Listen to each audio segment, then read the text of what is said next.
Hello everyone, exam में स्वागत है। आर ओ यारो का एडमिट कार्ड डाउनलोड होने शुरू हो चुका है। बहुत से लोगों को दिक्कत आ रही थी, वो सर्वर वर्वर 2-3 खुल गए हैं, तो आप आराम से कहीं से भी डाउनलोड कर सकते हो। ठीक है, अगर दिक्कत हो रही है तो मैं लिंक जो भी एक्टिव है, सही से काम कर रहा है, उस सर्वर का लिंक मैं आपको डिस्क्रिप्शन में दे दूंगा। ठीक, अब बात करते हैं एडमिट कार्ड में क्या क्या चीज़ें डिटेल होंगी जो हमें डाउनलोड करने के बाद चेक कर लेनी है। अगर वो कोई दिक्कत कर रही हो या फिर वो चीज़ मिसप्रिंट हो, ठीक है, तो हमें एडमिट कार्ड को दोबारा से जनरेट करना पड़ेगा। और क्या क्या इंस्ट्रक्शन है एग्जाम के रिगार्डिंग, वो भी देख लेते हैं इसमें। देखो, डाउनलोड करने का सिंपल प्रोसेस है। साइट पे जाना है, लिंक पे रजिस्ट्रेशन नंबर डालना है, डेट ऑफ बर्थ डालना है, मेल फीमेल डालना है, कैप्चा कोड डालना है और एंटर कर देना है, और आपका ये एडमिट कार्ड इस तरीके से शो हो जाएगा। ठीक है, अब इसमें आपको ये देख लेना है, यहाँ पे जो आपका क्यूआर है वो एकदम ओके हो, यहाँ पे जो बार कोड है वो एकदम ओके होना चाहिए, सारी डिटेल इसमें शो अप होनी चाहिए। आपका रजिस्ट्रेशन नंबर, आपकी फोटो, आपकी सिग्नेचर, ठीक है, आपका एग्जाम सेंटर डिटेल, ठीक है, वो आपकी जो बेसिक डिटेल्स है ये सारी चीजें ओके होनी चाहिए। अब बात करते हैं नेक्स्ट डिटेल जो आपके एग्जाम है, कि एग्जाम ये तो है कि सबका 27 तारीख को ही है, बट दो मीटिंग में है। फर्स्ट मीटिंग, सेकंड मीटिंग, आपका हो सकता है सेकंड मीटिंग में हो और ये किसी का है वो फर्स्ट मीटिंग में है। अब फर्स्ट मीटिंग में जो टाइमिंग है वो हम देख लेते हैं, जैसे कि रिपोर्टिंग टाइम 8 बजे है, मतलब 8 बजे तक आपको एग्जाम सेंटर पे पहुंच जाना है और 8:45 पे गेट क्लोज होगा। एक चीज़ का ध्यान रखना, ये पेपर ऑफलाइन है, तो अगर हम जितना लेट करेंगे या फिर कोई इशू होगा तो फिर हमारा ही उसमें सबसे बड़ी दिक्कत है, सबसे बड़ा लॉस हमारा ही रहेगा, है ना। अब जैसे कि ऑनलाइन में केवल ये हो जाता है कि हम लोग चाहे कोई भी इशू हो, क्योंकि 45 मिनट्स का कैप उसमें भी रहता है, और एंट्री होने के बाद, सारी प्रोसेस होने के बाद तब भी हो, जब तक बंदा लॉगिन नहीं करेगा, कैंडिडेट लॉगिन नहीं करेगा, तब तक उसका टाइमर शुरू नहीं होगा, तो इसमें बच्चे का लॉस नहीं होता। पर ऑफलाइन में ऐसा चीज़ नहीं हो पाती है, तो इस चीज़ का ध्यान आप लगे पहले पहुंचे, पहले काम करें। आपका एग्जामिनेशन भले 9:30 से 12:30 के बीच में आपको शो होगा, है ना, पर यहाँ पे बीच में आपको बहुत सारी मतलब पहला चेकअप होगा, वेरिफिकेशन वगैरह होंगे, ऑनलाइन होंगे, ठीक है, तो वो सब चीज़ें आपको कराना है। आपको पता ही होगा सब्जेक्ट तो आपके दो ही हैं यहाँ पे, एक जनरल स्टडीज, दूसरे जनरल हिंदी। ठीक है, जनरल हिंदी में जैसे कि जनरल वोकैब आने वाली है और ग्रामर। ठीक है, यहाँ पे एक चीज़ ध्यान रखना, यहाँ पे साइन कर लेना आपने, यहाँ पे कैंडिडेट के साइन होंगे, एग्जाम कंट्रोलर के साइन तो यहाँ पे हैं ही। ठीक है, तो ये अभी भी आप जाके अभी डाउनलोड करके भी कर सकते हैं, लेकिन वहाँ पे जाके भी कर सकते हैं, वो अपनी इच्छा है, कोई दिक्कत नहीं है। अब एग्जाम में क्या क्या इंस्ट्रक्शंस है वो हम, जितने भी निर्देश हैं वो हम देख लेते हैं। ठीक है, यू आर ओ आर में जो भी एग्जाम इंस्ट्रक्शन वो देख लेते हैं, 1 to 1 देखते हैं, थोड़ा जल्दी जल्दी देखेंगे ताकि आपका टाइम भी वेस्ट ना हो और आपको सारी जानकारी एस टू एस मिले। ठीक है, पहला पॉइंट हम देख लेते हैं, पहला नहीं दूसरा पॉइंट हम देखते हैं। आज सभी अभ्यर्थी को परीक्षा केंद्र पर 2 फोटो लेके जानी है, ठीक है, आईडी प्रूफ लेके आना है। ठीक है, क्या क्या चीज़ आपको लेके जानी है, ठीक है, 2 photo, ID proof. ID proof में क्या होना चाहिए, driving licence, PAN card, passport, ठीक है, voter ID card, central and state government द्वारा इशू कोई भी आईडी हो, unique identification card as Aadhaar. ठीक है, तो इसका मतलब ये है, आप चाहे डीएल हो, पेन हो, इनमें से आप कोई भी आप ओरिजिनल लेके जाना। एक चीज़ ध्यान रखना कि मूल प्रति तथा एक छाया प्रति, मतलब आपकी एक ओरिजिनल कॉपी इनकी और इसी की ही फोटो कॉपी। ऐसा मत करना आधार कार्ड आप लेके ओरिजिनल और डीएल की लेके फोटो कॉपी, तो वैलिड नहीं होगा। और दूसरी चीज एक चीज ध्यान रखना, आपकी जो डीएल हो या कोई भी आईडिया हो, है ना, उसमें जो डिटेल दी गई हो वो आपके यहाँ पे मार्कशीट में, जैसे कि आपका नाम, फादर्स नेम और आपकी डेट ऑफ बर्थ, इन तीनों से मैच करें। ठीक है, अगर मिसमैच होती है तो आपकी एंट्री पे आपको डिस्ट्रक्शन हो सकता है, तो वो चीज़ आप ये चीज़ आप पहले सोच के जाए। ठीक है, अब हम पहला पॉइंट पे जाते हैं जो इंपॉर्टेंट है, कि आपके आवेदन पत्र में सूचित रायता पात्रता की जांच आयोग की द्वारा नहीं की गई है, अतः विज्ञापन में बड़े। कहने का मतलब यह है कि अगर आपने जो भी एलिजिबिलिटी है इस पोस्ट की, अगर आपने उसमें नहीं है और अगर आपने उसे पेपर पर दे दिया तो अपात्र पाए जाएंगे, तो आपको बाद में निरस्त कर दिया जाएगा। तो ये चीज़ आप अपना माइंड मेकअप करके चले। ऐसा नहीं है आपने एग्जाम क्लियर कर लिया तो आप पात्र नहीं है तो आप इसमें एलिजिबल हो जाएंगे। कृपया इस प्रवेश पत्र को, तीसरा पॉइंट देखते हैं, तीसरा, इस प्रवेश पत्र को परीक्षा के साथ में अवश्य लाएं, अन्यथा आपको परीक्षा में बैठने से रोका जाएगा। भाई वो तो लेके ही आएंगे, इसमें कोई नहीं। अभी तक हमको पता चल गया हमें 3 चीजें लेके जानी है। एक एडमिट कार्ड का फर्स्ट पेज, आपको फर्स्ट ही पेज लेके जाना है, नीचे वाला मत लेके जाना, बाहर निकाले फेंक देते हैं सब कुछ। ठीक है, एडमिट कार्ड लेके जाना है, ठीक है, उसमें सारी डिटेल चेक कर लेना। ठीक, डीएल, एक वोटर आईडी लेके जानी है और 2 फोटो लेके जानी है। ठीक है, वोटर आईडी या सॉरी, जो आपकी मतलब जो आइडेंटिफिकेशन आईडी है उसकी फोटो कॉपी, और मतलब मूल प्रति और फोटो कॉपी दोनों लेके जानी है ना। मे भी एक केस हो सकता है कि वो फेंक दें इसको, ठीक है, लेकिन लेके जानी है। बाहर जैसे एंट्री गेट हो, जहाँ पे एंट्री हो रही है, वो खड़े होंगे तो उनसे पूछ लेना कि फोटो कॉपी लेके आए आईडी की ना लेके आए। ठीक है, तो वो अगर पूछे कि लेके आओ, है ना, तो लेके चले जाना, नहीं तो बाहर अपने बैग में रख देना, बेफालतू में फेंक देते हैं कहीं कहीं तो। ठीक है, नेक्स्ट बात करते हैं प्रश्न पुस्तिका के बारे में। तो प्रश्न पुस्तिका के बारे में ये है, उत्तर पत्र के बार कोड में को क्रमांक समान है। ठीक है, मतलब जो आपकी जो प्रश्न पुस्तिका होगी और जो आंसर होगी, मतलब ओएमआर शीट होगी, उसमें जो दोनों कोड होंगे ना, ओएमआर कोड वो समान होंगे, मतलब सेम होंगे। ठीक है, ये चीज़ हमें ध्यान रखनी है। एग्जाम के रिगार्डिंग ये पूरा कंप्लीट है, आपको वहाँ पे क्या चीज़ करनी है, बहुत सी चीज़ होती है जो आपकी गड़बड़ हो सकती है, तो ये सारी डिक्लेरेशन है, तो प्लीज सभी को शेयर कर दीजिएगा, छोड़िएगा नहीं भी। बात करें प्रत्येक transparent sealed and polythene packet में प्रश्न पुस्तिका के पीछे उत्तर पुस्तिका को इस प्रकार रखा गया है कि दोनों के बारकोड क्रमांक समान होने का मिलान किया जा सके। ठीक है, अभ्यर्थी को प्रश्न पुस्तिका एवं उत्तर पत्रिका प्राप्त होते ही दोनों के बारकोड को समान होने का मिलान कर लेना है, मतलब चेक कर लेना कि दोनों की सेम ही है या नहीं। अगर आपने अभी पहले चेक नहीं किया, क्योंकि उतना टाइम मिलता है हम लोगों को, 5 से 10 मिनट मिलते हैं, ठीक है, उससे पहले कर लेना। फिर सील पैक को खोलकर उत्तर पत्रिका को सावधानी पूर्वक अलग कर लें तथा पुनः उत्तर पुस्तिका एवं प्रश्न पुस्तिका एवं उत्तर पत्रक को भली भांति से चेक कर लें कि दोनों के बारकोड क्रमांक समान है। यदि दोनों के बारकोड क्रमांक समान ना हो तो उत्तर पत्रिका के में गोल आकृति मुद्रित ना हो और उत्तर पत्रक के डैमेज होने के प्रश्न पुस्तिका का कोई भी पेज मिसिंग या कटा फटा हो, ये चीज ध्यान रखना। अगर आपकी आंसर की में कटी फटी हो या फिर नंबर मिसमैच हो, आपका क्वेश्चन पेपर मिसमैच हो या फिर कटा फटा हो, ठीक है, तो उक्त स्थिति में प्रश्न पुस्तिका एवं उत्तर पत्र को दोनों को अंतरिक्ष को वापस करके पुनः अंतरिक्ष से प्रश्न पुस्तिका एवं उत्तर पत्रिका की दूसरी सील्ड पैक प्राप्त कर लें। ठीक है, अब समझ में आ गया किन किन चीजों का ध्यान रखना है इसमें, वो भी मैं अभी दोबारा एक बार रिकॉल कर दे रहा हूँ आपको। ठीक है, तो जैसे कि आपको क्लियर कट दिमाग में रहेगा। पूर्व, अगर कोई कर ले कि अगर पुस्तक पुस्तिका की को भली भांति चेक कर ले कि दोनों के बारकोड क्रमांक समान हो। दूसरा पॉइंट, यदि दोनों के बारकोड क्रमांक समान ना हो, ठीक है, तो उत्तर पुस्तिका में गोल उत्तर पत्रक में गोल आकृति मुद्रित ना हो। ठीक है, उत्तर पत्र मतलब आंसर की में आपकी गोल आकृति अगर मेंशन नहीं होगी तो उत्तर पत्र के डैमेज होने पर, ठीक है, ये एक स्थिति है, डैमेज होने पे भी है। ठीक है, उसमें जैसे कि आंसर की पे ये गोला भी बना होगा। ठीक है, कि गोल आकृति मुद्रित ना हो। ठीक है, गोल आकृति मुद्रित ना हो मतलब जैसे कि एक स्टैम्प होता है, जैसे कि साइन नहीं होता लोगो, ठीक है, वो भी चीज है। ठीक है, तो इन तीनों सिचुएशन में कटी फिटी हो, नंबर मिसमैच हो, गोल आकृति मुद्रित ना हो, ठीक है, तो और पेपर अगर मिसप्रिंट हो, कटा फटा हो, तो आप ये चीज वापस करके उनको दूसरी सील्ड आप कॉपी ले सकते हैं। समझ में आ गया। ठीक है, नेक्स्ट पॉइंट चलते हैं इसी में। नेक्स्ट इसी में ही है, ये एग्जाम सेंटर कॉपी वाला है इसी में। ठीक है, उत्तर पत्रक में भरी गई सूचनाओं को व्हाइटनर, ब्लेड या रबड़ से सही से मिटाया नहीं आएगा। ठीक है, अगर मिटाया जाएगा उत्तर पत्रक में गोलों को ठीक से काला ना करने और कोई भी सूचना त्रुटिपूर्ण भरे जाने की स्थिति में आयोग द्वारा मूल्यांकन नहीं किया जाएगा। देखो ये तो चीज पता ही होगा तुम लोगों को, जो ओएमआर शीट्स होती है ज्यादा मशीन से करी जाती है, तो अगर आपने कोई भी मिसमैच या फिर लेस डार्क किया, मतलब कम हल्का डार्क किया, तो उस केस में वो काउंट नहीं करता है। और ये केस ध्यान रखना, अपना रोल नंबर और जो बेसिक डिटेल होती है आपकी, जो आइडेंटिटी वाली डिटेल जो उसमें भरी होती है, रोल नंबर, रजिस्ट्रेशन नंबर, आपकी डेट ऑफ बर्थ अगर हो, ठीक है, अगर इनमें से कोई भी ऑप्शन हो, ठीक है, तो उनको बड़े ध्यान से भरना है। बाकी जो आपके आंसर की बारी है, आंसर भरोगे वो चीज़ अलग है। अगर इनमें अगर आपने एक मिस्टेक भी कर दी, ठीक है, तो आप ये समझ लो, पैनिक मत होना, बड़ा आपका पेपर पूरा रिजेक्ट हो जाएगा, कोई मतलब नहीं रहेगा। ठीक है, परीक्षा समाप्ति के पश्चात अगर उत्तर पत्रिका की प्रतियों को अभ्यर्थी द्वारा अलग नहीं किया जाएगा, ठीक है, अभ्यर्थी द्वारा अलग नहीं किया जाएगा, ठीक है, अगर मूल्यांकन किया जाए तो उक्त के लिए अभ्यर्थी स्वयं उत्तरदायी होगा। ठीक है, जो आपकी जो उत्तर पत्रिका है उसको अलग नहीं किया जाएगा, मे बी इसमें मल्टीपल शीट्स होंगे।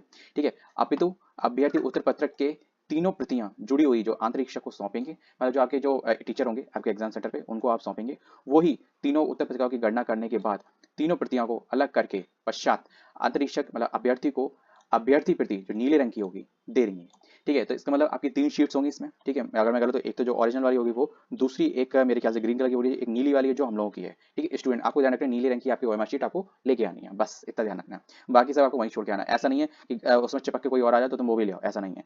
अभ्यर्थी तब तक अपनी सीट पर बैठे रहेंगे जब तक अंतरिक्ष प्राप्त उत्तर पुस्तिका की जो अभ्यर्थी प्रति है और प्रश्न पत्रिका को परीक्षा के बाद अपने साथ ले जाने की अनुमति रहे। ठीक है, तो जब तक आपका ये पेपर कंप्लीट नहीं हो जा रहा, जब तक आपको निकल नहीं आपको ब्लू कॉपी मिल नहीं जा रही है, तब तक आपको और तब तक बैठे रहना जब तक टीचर मना ना करे। ठीक है, जब वो कहे जाने को तब करके जाना, जब पूरा सेटलमेंट कर ले। क्योंकि ऐसा बहुत से देखा गया कि कुछ कुछ पेपर में ऐसा हुआ कि बच्चे अपने साथ दूसरी जो जो सेंटर कॉपी होती है वो भी ले जाते हैं। ठीक है, कभी कभी हो जाता है, मैं ये नहीं कह रहा हूँ कि कोई जानबूझ के करता है, कोई बच्चा जानबूझ के तो नहीं करेगा, पर बड़बड़ाहट में हो जाता है। मैं कह रहा हूँ इतनी जल्दी भी क्या है यार। ठीक है, अब तीसरा पॉइंट आपका क्या है इस एग्जाम सेंटर में कॉपी और आंसर से रिलेटेड। अभ्यर्थीगण प्रश्न पुस्तिका एवं उत्तर पत्रक में मुद्रित बार कोड को क्रम संख्या के समान होने की पुष्टि करने के उपरांत ही उत्तर पत्रक पर अपना सही अनुक्रमांक, विषय और विषय कोड निर्धारित स्थान पर अंकित करें। अन्यथा उत्तर पत्रक मूल्यांकन नहीं किया जाएगा, उसकी जिम्मेदारी स्वयं अभ्यर्थी होगी। जो मैंने पहले अभी आपको बताया था कि आंसर की में, आंसर कॉपी में, ओएमआर शीट में क्या चेक करना है और क्वेश्चन में क्या चेक करना है, तो उनको ध्यान रख लेना। अगर आपका दोनों का बारकोड अगर सेम नहीं होगा तो वो चेक नहीं की जाएगी। ऐसा होता है, बारकोड का सीन नहीं होता है, अगर बारकोड मान के चलते हैं, अगर कहीं रख रखाव के कारण कोई कॉपी आगे पीछे हो जाती है तो सेम बारकोड से मैच करके उसको रखा जा सकता है और फिर उसको कंटिन्यू किया जा सकता है, उसी को उसी के साथ जाके ज्वाइन करके दिया जाएगा। तो इस चीज को हमें ध्यान रखना है। बात करते हैं यहाँ पे, और फिर अगर ऐसा आपने नहीं किया, ठीक है, भरना क्या क्या होगा आपको ओएमआर शीट पे, एक चीज बता दो, अनुक्रमांक मतलब रोल नंबर, ठीक है, विषय हमारा आपका subject GS and general Hindi, ठीक है, एवं विषय कोड, जो विषय का कोड देखो यहाँ पे दिया गया होगा, विषय का कोड 01, ठीक है, बस यही चीज आपको भरनी है। ठीक है, तो इन चीजों को भरते वक्त इस चीज का विशेष ध्यान रखें। नेक्स्ट अब बात होगी आंसर कॉपी की, सारी बातें हो गई। अब बात चलते हैं 5 गलत उत्तर के लिए नेगेटिव मार्किंग के लिए प्रश्न उम्मीदवारों को दिए गए गलत उत्तरों के लिए दंड दिया जाएगा। नेगेटिव मार्किंग है, ये चीज ध्यान रखें। 4 विकल्प आपको मिलेंगे, 4 ऑप्शन मिलेंगे। एक गलत उत्तर के लिए, प्रश्न के लिए 1/3 मतलब 1/3, ठीक है, तो 1/3 आपका आंसर कटेगा, नेगेटिव मार्किंग में कटेगा ना। यदि कोई उम्मीदवार एक से अधिक उत्तर देता है तो इससे गलत उत्तर माना जाएगा। मतलब फॉर एग्जांपल अगर आपने बाय मिस्टेक अगर गोला कहीं गलत वाले पे टच कर दिया, ठीक है, अब आप सोचो कि मैं सही वाले पे कर दूं, ठीक है, तो ऐसा नहीं होगा। तो वो भी तो इसके लिए क्या का नेगेटिव मार्किंग कटेगा। यद्यपि गए उत्तरों के लिए में एक उत्तर सही होता है, फिर भी उस प्रश्न के लिए उपयुक्त अनुसार ही उसी उसी तरह का दंड दिया जाएगा। तो मे भी एक चीज़ यहाँ पे एक लोग चीज़ हो सकती है कि अगर आपका दो में से एक सही है तो हो सकता है उसे सही भी दिया जाए, और फिर एक नेगेटिव मार्किंग है तो उसे 1/3 काट के 2/3 आपको मिल भी जाए। तो यहाँ पे जैसे कि लिखा है ना कि उपयुक्त अनुसार ही उसी तरह का दंड दिया जाएगा। तो ये चीज़ ध्यान रखना। ये एक डाउट वाले सीन में आप कर सकते हो, ठीक है, लेकिन बट हो सके तो अपना सही से सही ज़्यादा करना है ना। अगर ये दोनों ही अगर गलत हो गए ऑप्शन तो मालूम क्या होगा, 1/3 1/3 2/3 नेगेटिव में चला जाएगा आपका। ये भी चीज़ देखना। यदि उम्मीदवार द्वारा कोई भी प्रश्न हल नहीं किया गया तो उसके लिए कोई भी नेगेटिव मार्किंग नहीं है, तो बताइए। नेक्स्ट पॉइंट, जो छठा पॉइंट है, अभ्यर्थी को सलाह दी जाती है कि वे अपना क्लिपबोर्ड, हार्डबोर्ड, कार्डबोर्ड जिस पर भी कुछ ना लिखा हो तथा काली इंक का बॉल पेंट साथ लेकर आए। ठीक है, अभ्यर्थी काली इंक के बॉल पेंट के अतिरिक्त अन्य किसी इंक का प्रयोग कदापि ना करें।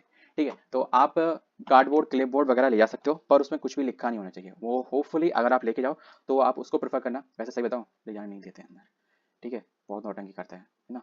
और कहते हैं कि नहीं अंदर एकदम सही सरफेस मिलेगा, कोई दिक्कत नहीं होगी, हम नहीं ले जाने देंगे, ठीक है। लेकिन मैं एक चीज़ बताऊँ, अगर आपको रख के ले जाना है, पुराना लेके जाना, कोई भी पीवीसी सीट हो ना, वो लेके चले जाना, कोई दिक्कत नहीं, क्योंकि उसमें मेटल होता है तो मेटल में उंगली करते हैं और कुछ भी नहीं। और एक आजकल फाइबर वाला बोर्ड आता है, फाइबर वाला सीधा सीधा बोर्ड आता है, प्लेन ट्रांसपेरेंट भी होता है, वो लेके चले जाना। ये कभी कभी जो रफ वाले में भी जो नहीं होता है, गत्ते जैसे रंग का होता है, ठीक है, तो उसमें भी नौटंकी करते हैं यार।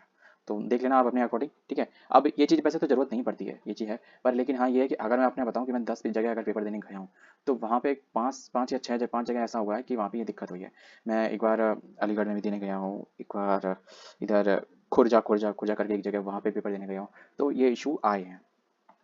ठीक है, नेक्स्ट बात चलते हैं, अभ्यर्थी को अपने पास से, ठीक है, अपने पास से अपनी सारणी, ठीक है, टेबल, ग्राफ, ठीक है, मानचित्र आदि रखना तथा उनका अनुप्रयोग करना। अच्छा, ये सब चीज़ें तो कुछ नहीं लेके जाना। देखो आपको क्या क्या चीज़ लेके जानी है, एडमिट कार्ड, वोटर अपनी आईडी, ठीक है, उसकी photo copy and original copy, 2 photo, ठीक है, ब्लैक बॉल पॉइंट, अगर आप बोर्ड वगैरह लेना चाहो तो बोर्ड वगैरह कार्डबोर्ड ले जाके आ सकते हो, पर उस पर कुछ लिखा हुआ ना हो। इन 4 5 6 चीज़ों के अलावा और कुछ नहीं लेके जाना है।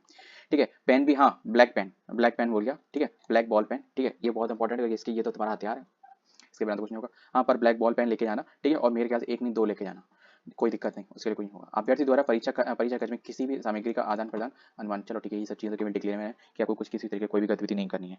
ठीक है, यदि अभ्यर्थी के पास परीक्षा में नकल, अरे यार छोड़ो यार, कोई नहीं नकल लेके जाता, नकल लेके जाकर किसी ने पेपर कर लिया तो बहुत बड़ी बात हो गई।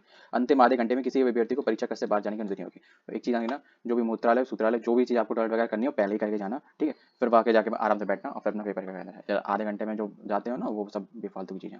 अभ्यर्थी को परीक्षा प्रारंभ होने के 1 डेढ़ घंटे पूर्व प्रवेश दिया जाएगा। मतलब 9:30 का टाइमिंग है तो 1.5 घंटे, मतलब 1.5 घंटे पूर्व प्रवेश, कोई 8 बजे खुल जाएगा, 8:45 तक कार्ड मिलेगा, फिर उसके बाद गेट बंद हो जाएगा। देखो निर्धारित अभ्यर्थियों को केंद्र में निर्धारित समय पर पहुंचकर बायोमेट्रिक कराना पड़ेगा, कि प्रक्रिया पूरी करनी पड़ेगी। आइरिस स्कैनिंग होगी आपकी, ठीक है, मतलब आंख वाला, ठीक है, तो पश्चात ही प्रवेश पत्र होगा, जैसे अभी यूट्यूब पर सीखा हुआ था उसमें भी आइरिस स्कैनिंग हुई थी। अभ्यर्थी को पीने हेतु पानी की पारदर्शिता बोतल रख सकते हैं, ट्रांसपेरेंट बोतल रख सकते हैं। सीधी बताओ, आपके पास पानी की बोतल नहीं हो ट्रांसपेरेंट, कोई दिक्कत नहीं है, ठीक है, बिस्लरी की 20 रुपये वाली या 10 रुपये वाली बोतल लेना, लेवल हटाना और लेके जा सकते हो बिंदास, कोई मना नहीं करेगा। ठीक है, अंटिल अनलेस आपको 2 घंटे में इतनी प्यास लगे, तो किसी किसी को पढ़ते वक्त पानी पीने की आदत होती है, तो दैट्स ओके। नेक्स्ट बात है दिव्यांग के रिलेटेड, तो जो जो आपका सर्टिफिकेट है और फिर जो भी स्क्राइब वगैरह आपने लिया हो तो वो आप लेके जाएं। दूसरा, ये 20 मिनट प्रति घंटे के हिसाब से, मतलब 2 घंटा तो आपको 40 मिनट मिल सकते हैं एक्स्ट्रा, तो वो चीज़ आप अपना पहले बता देना अपने पर्यवेक्षक को, ठीक है, तो वो चीज़ उस हिसाब से वो मैनेज करेगा और आपको डिस्टर्ब नहीं करेगा। नेक्स्ट बात करते हैं OMR शीट, ठीक है, आपको एक चीज़ रखना, आपको थोड़ा पहले आना पड़ेगा, क्योंकि आपको कुछ डॉक्यूमेंट है जो आपने अपने साथ जो कैंडिडेट लेके आए हो तो उसकी भी 2 फोटो, वोटर मतलब आईडी, ठीक है, और आईडी की फोटोकॉपी और शैक्षणिक अभिलेख जो भी उसके होंगे, ठीक है, जो लेटेस्ट वाले, ठीक है, वो आपको वहाँ की फोटोकॉपी आपको देनी पड़ेगी, ठीक है, तो ये चीज़ ध्यान रखना। ठीक है, कि आईडी प्रूफ एवं शैक्षणिक अभिलेख, तो ये चीज़ें आपको ध्यान रखनी चाहिए, है ना। वैसे आपको पता ही होगा लेकिन फर्स्ट टाइम वाले तो उनके लिए मैं आपको बता रहा हूँ। ठीक है, वीडियो थोड़ी लंबी हो रही है पर क्या करूँ, इंपॉर्टेंट सारे पॉइंट है। तो OMR आंसर शीट के रिगार्डिंग ध्यान रखना, 3 प्रतियाँ होंगी, जिसमें से प्रथम प्रति जो गुलाबी होगी, ठीक है, वो आप है ना, द्वितीय प्रति जो संरक्षित होगी हरी रंग की, तथा तीसरी प्रति होगी नीली, ठीक है, ये आपकी होगी, ठीक है, स्टूडेंट कॉपी। अगर देख देखते हैं यहाँ पे देख सकते हैं, अभ्यर्थी को परीक्षा समाप्ति के पश्चात उत्तर पत्रिका को तीनों प्रतियाँ जो पर्यवेक्षक को दे देनी है, ठीक है, तत्पश्चात अंतरीक्षक जो है ना वो अभ्यर्थी प्रति जो नीले रंग की है वो प्राप्त कर अभ्यर्थी अपने साथ ले जा सकेंगे, बस बाकी सब आपको दोनों प्रति जो पिंक एंड जो ग्रीन है ना, ये दोनों उनको दे देंगे। चलो अच्छा, ये लास्ट में तो अच्छी बात है। नेक्स्ट 13वां पॉइंट आपको क्या कहता है, उत्तर प्रदेश सार्वजनिक परीक्षा अनुसूचित साधनों का विवरण, ठीक है, ये कहता है 6 अगस्त को प्रकाशित किया जाएगा, उक्त अधिनियम में प्रावधानित है। ठीक है, नेक्स्ट बात करते हैं यहाँ पे साधनों का प्रयोग करना और नकल करना करा जाना, चलो ठीक है यार, कोई भी नहीं कर रहा, ठीक है। ऐसे प्रकरण में 1 करोड़ तक का जुर्माना हो सकता है और आजीवन कारावास तक की सजा हो सकती है। भाई 1 करोड़ का जुर्माना, जितने की तो जॉब नहीं है। नेक्स्ट बात करते हैं ओएमआर शीट। ओएमआर शीट तथा फोटो युक्त उपस्थिति सूची पर सभी प्रविष्टियां सावधानी पूर्वक भरें। यदि किसी भी प्रकार की त्रुटि अभ्यर्थी द्वारा की जाती है तो उसके लिए अभ्यर्थी स्वयं जिम्मेदार होगा, ठीक है। Please bring the 2 photograph at the centre with the print out of this admit card. तो ये तो नोट लिखा हुआ, तो ये नोट और पेंट ऑन चिल्लर सब खर्च कर दिए। सारी डिटेल मैंने आपको बता दी, शायद ही कोई डिटेल आगे भी रह गई होगी, क्योंकि मुझे नहीं लग रहा कुछ रह गया हो, ठीक है। तो अब जाते जाते अब आपको केवल all the best for your exam. और हाँ, आपका एग्जाम किस सिटी में हो रहा है प्लीज कमेंट बॉक्स में कितना, केवल इतना डालिएगा कि मेरा इस सिटी का नाम ये है, दैट्स इट, ठीक है। मिलते हैं नेक्स्ट वीडियो में किसी और अपडेट के साथ। जय हिंद। और डाउनलोड करने का लिंक मैं वीडियो को डिस्क्रिप्शन दे दूंगा ताकि आपको कहीं और भागने की जरूरत नहीं पड़ेगी।